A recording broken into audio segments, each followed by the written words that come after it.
Manchester United has been drawn against Barcelona in the round of or the playoff level of the UEFA Europa League. Remember, this is the level where you see teams coming in from the Champions League after finishing third, face teams that play off that finish second into the UEFA Europa League. So you know now that we are going to play against Barcelona. This comes after United lost to Aston Villa over the weekend by 3-1 in a game that United players never really showed up. Even the one goal that we scored came out of luck because it deflected off the Aston Villa player and it went the back of the net. Obviously, we failed to really make this game ours and we failed to win it. So Ten Hag is going to face Barcelona. Lots of points to talk about Manchester United players and how they'll go on and react. Does this mean that United will go on and really sign players in January? That's another reason to go on and really think about as far as this story is concerned. Welcome to United Matters channel. How are you guys? And where are you watching us from? I go by the names of Rock and David. Smash the like button, comment and share. If at all you're watching us for the very first time, go in the lower right bottom corner, smash the subscription button by smashing it, hit the notification bell that enable you get notified each and every time I upload a video onto this channel. Now, United versus Barcelona is the playoff that is going to be played, I think the 16th of February. That's when it's going to be played, and I think it's going to be happening first in Camp Nou, or the new name, Spotify Stadium, and then they are going to come to Old Trafford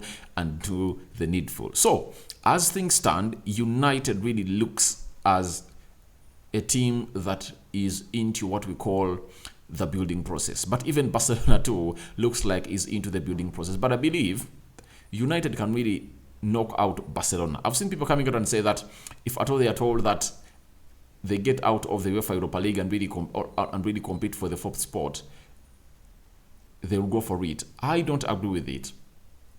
I want us to push as far as we can go in every tournament, in the Premier League, Carabao Cup, FA Cup, and the UEFA Europa League. And I believe this is the mentality of Erik ten Hag, who doesn't believe in going out and really undermining a tournament. That's why you saw even in the games where we would bench people like Lisandro Martinez, Rafael Varane in the UEFA Europa League, he used to play them.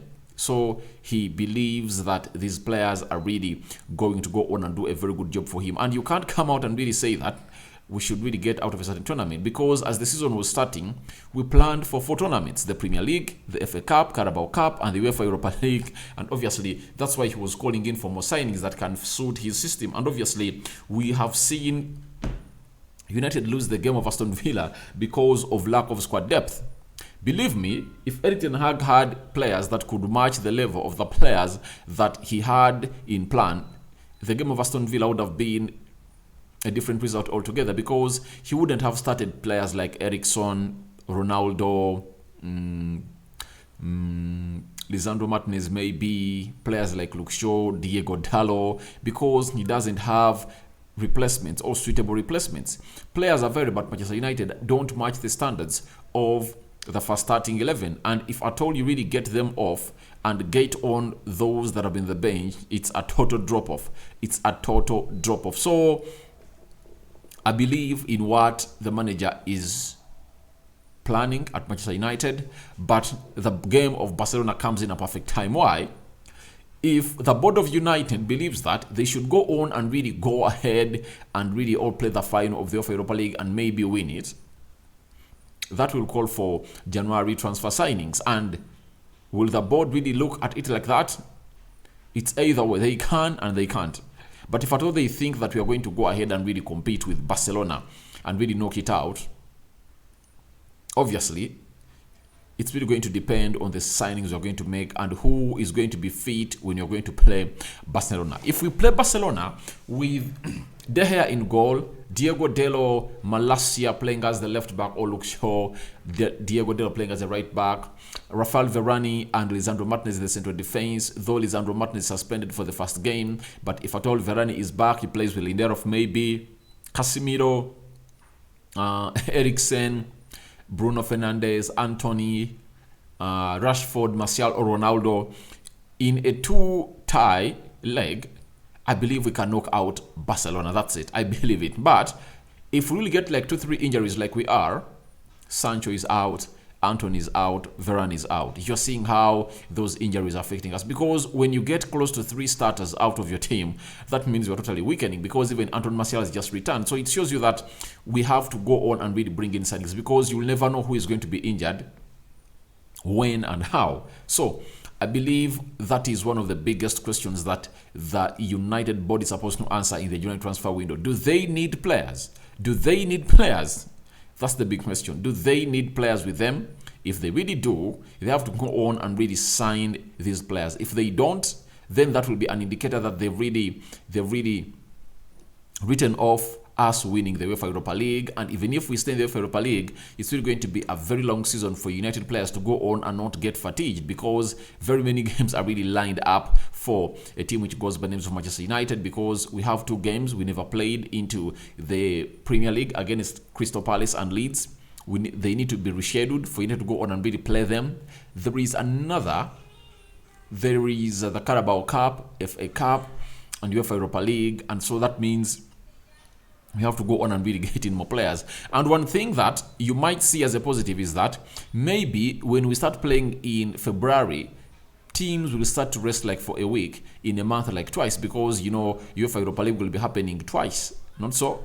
So let's wait and see what is going to happen in between Manchester United and Barcelona in that game. But I believe if at all our squad is fully fit and fully available, we can knock out Barcelona, because Barca is not a side that has really gotten itself in the shape that Xavi really wants it. That's why you see them wanting to go in and signing in going in for Neves. They want Jorginho. They are all outside there looking in for players to strengthen their squad. But when you look at their squad, it's really great. Lewandowski, Rafinha, Ousmane Dembele, Ansu Fati, Xavi, Pedri, and very many other, Frankie de Jong. So it really shows you that it's really a better side than Manchester United, but I believe we also have the quality to go on and really knock out this team from the UEFA Europa League. And secondly, Frankie de Jong is going to be one of those issues to be tackled at a lot. Reason being, he neglected Barcelona, he neglected United, and said he wants to play Champions League football. But he has played only 6 games in the Champions League, and they've knocked him out, and now he's facing Manchester United. So there is a statement that Ten Hag has to go on and prove to Frankie de Jong that, all right, you wanted to go on and really stay at Barca, but look how weak you are. Even in the UEFA Europa League, you cannot go ahead and really beat a team which goes by names of Manchester United. Reason being, we are really better at very many things than you, and the result is going to go ahead and really mean a lot into that game of football. Then Xavi, the manager of Barcelona, has come out and said it is the most difficult opponent once again, but we look forward to it. They are a historic side. They have grown a lot with Ten Hag. They have great players. It's the worst draw we could have got. Once again, no luck. That's what Xavi has really said. Xavi has come out and really complimented, or really supplemented on this, and he feels that there is no luck into this fixture, because to me, I believe these are some of the fixtures you would have called for on the quarterfinal, semi-final, or even in finale. Because if at all you are told that United is going to play Barcelona in the finale of UEFA Europa League, obviously you would love that to happen. So let's wait and see what's really going to happen in between United and Barcelona, because the manager of Barca has said there is no luck.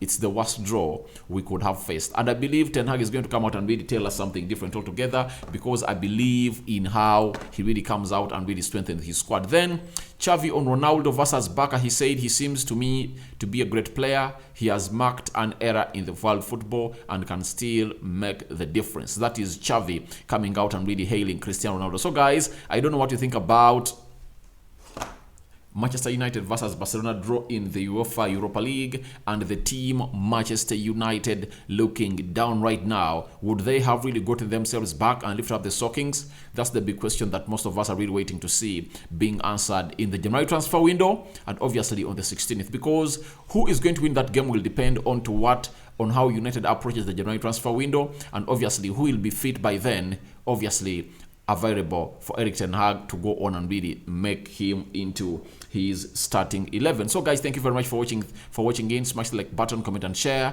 And guys, I sign out for now. See you later. I hand you over to the Almighty Lord to protect you abundantly. Rukan David is my name. United Matters channel is a YouTube channel that I'm always on, and it's you who are really making it happen. Subscribe so that we hit close to 9,000 subscribers, because we are like now 300 subscribers away from hitting 9,000 subscribers. Aside and for now, see you later, my mate.